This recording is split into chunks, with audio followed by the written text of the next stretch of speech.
Sister Act was never supposed to be this movie. One superstar rejected it out of fear. Disney started filming without a finished script. A Hollywood legend secretly rewrote the film and never took credit. The lead actress refused to promote it and still walked away as the highest-paid woman in Hollywood. What looked like a harmless comedy about singing nuns was actually built on panic, ego, power plays, and quiet rebellion inside one of the most controlled studios in America. Every major rule of Hollywood filmmaking was broken, and somehow it worked. The box office exploded, the soundtrack conquered the country, and a movie nobody respected on day one became a cultural fixture for decades. These next 8 facts don't just explain Sister Act. They expose how success really happens in Hollywood when fear collides with talent and chaos accidentally tells the truth. Number 8. A superstar walked away and fear rewrote Hollywood history. Sister Act was never meant to belong to Whoopi Goldberg. The role was written for Bette Midler, tailored to her voice, timing, and persona.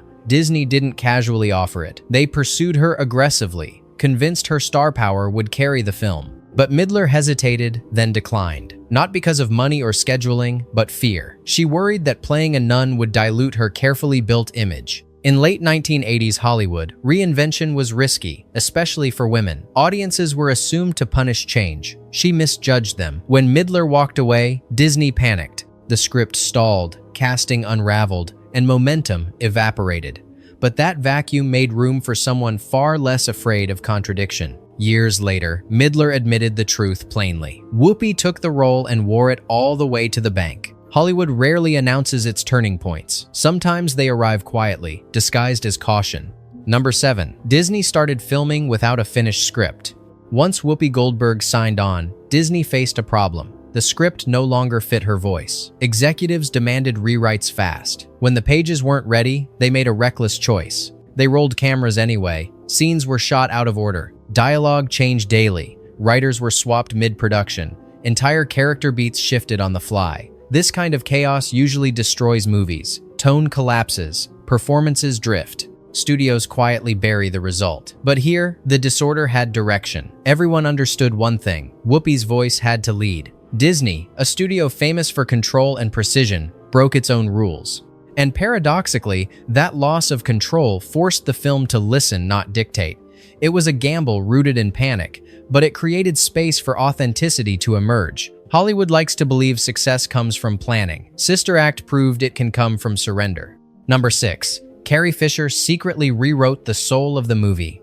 As pressure mounted, Whoopi made a quiet call to Carrie Fisher. By then, Fisher was Hollywood's most trusted, uncredited script doctor. She understood dialogue, pain, humor, and how characters sound when they're real, not studio approved. Fisher stepped in discreetly. No press, no announcement. She stripped away leftover remnants of the original casting vision and rebuilt Dolores as sharp, grounded, and unmistakably Whoopi. More importantly, she stabilized the emotional core of the film. Without her, Sister Act risked tipping into cartoon territory. With her, it gained restraint and intelligence. And when production wrapped, Fisher vanished. No credit, no acknowledgement. That's how Hollywood really works. The most important fixes often happen in silence, and the lines that feel most honest in Sister Act still carry her fingerprints. Number 5. Whoopi refused to promote the movie, and it succeeded anyway. By the time filming ended, Whoopi's relationship with Disney was strained. The chaos, the rewrites, the executive interference, it all added up. So, when Sister Act was released, she did something almost unthinkable. She refused to promote it. No talk shows, no interviews, no press tour. In Hollywood, that's usually career suicide. Marketing departments panic when their star goes silent. But Sister Act didn't need noise. Audiences found it organically. Word of mouth spread, especially among adults who recognized a film that didn't shout or condescend. The soundtrack climbed the charts. Theaters filled week after week. Disney watched in disbelief as a movie thrived without the usual promotional machine. In an industry obsessed with visibility, Whoopi's silence became a form of confidence and confidence. It turns out, travels fast. Number 4. The success turned Whoopi into the most powerful woman in Hollywood. When negotiations for Sister Act 2 began, Disney understood the balance of power had shifted. Whoopi wasn't just a star, she was leverage. Her paycheck shattered expectations, making her the highest-paid actress in Hollywood at the time.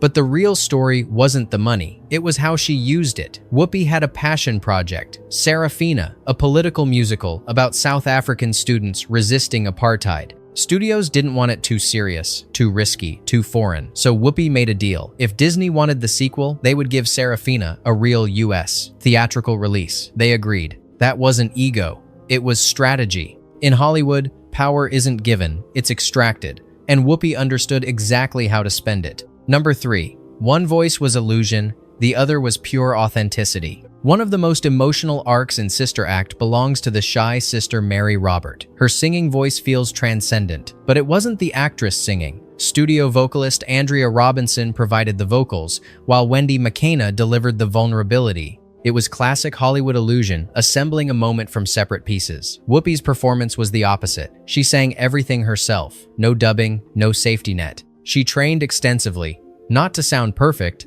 but to sound real. That distinction matters. Audiences may not consciously notice, but they feel it. Authenticity registers differently. Sister Act worked because it balanced illusion with truth and knew exactly when each was needed. Number 2. The soundtrack broke every rule and conquered America. By every standard Hollywood understood at the time, the music in Sister Act should have collapsed under its own concept. Turning pop and doo-wop songs into gospel-style choir numbers sounded like a novelty gag, the kind of idea that works once and then wears thin. Studio logic insisted audiences would reject it as kitsch. Instead, the soundtrack felt deeply human. It wasn't engineered for radio play, it was absorbed into everyday life. It echoed through kitchens, minivans, and church halls. It stayed on the charts because people shared it, replayed it, and lived with it. This wasn't nostalgia, it was recognition. Number 1. None of it made sense, and that's why it still endures. Nothing about Sister Act makes sense under real-world scrutiny. Witness protection doesn't work that way. Federal agents don't hide civilians in convents, and they certainly don't put them on television. Religious traditions were bent. Logic was quietly ignored. But the film never asked to be judged by realism. It asked for emotional permission, and audiences gave it willingly. Sister Act trusted viewers to lean into warmth, humor, and generosity instead of rules. In an industry obsessed with control, precision, and plausibility, the movie let go. That surrender is why it didn't fade. It lasted. In the end, Sister Act didn't become a classic because it followed Hollywood's rules. It became a classic because it quietly ignored them. It wasn't the loudest movie of its era. It didn't rely on spectacle, shock, or special effects.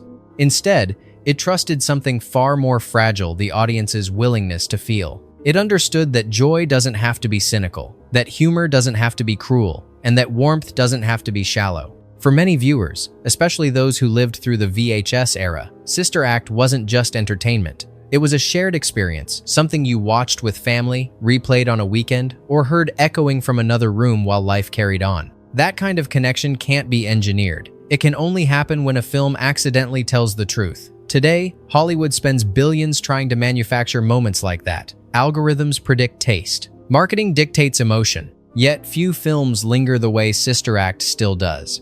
Not because it was perfect, but because it was generous with its humor, its heart, and its respect for the people watching. And maybe that's why it still matters. So, if this story surprised you, if it reminded you of a time when movies felt human instead of calculated, take a moment to reflect on what we've lost and what still deserves protecting. If you enjoyed this deep dive, let us know which film from your past deserves a closer look. Share this with someone who remembers rewinding tapes. And don't forget to like and subscribe, not for the algorithm, but so stories like this don't disappear.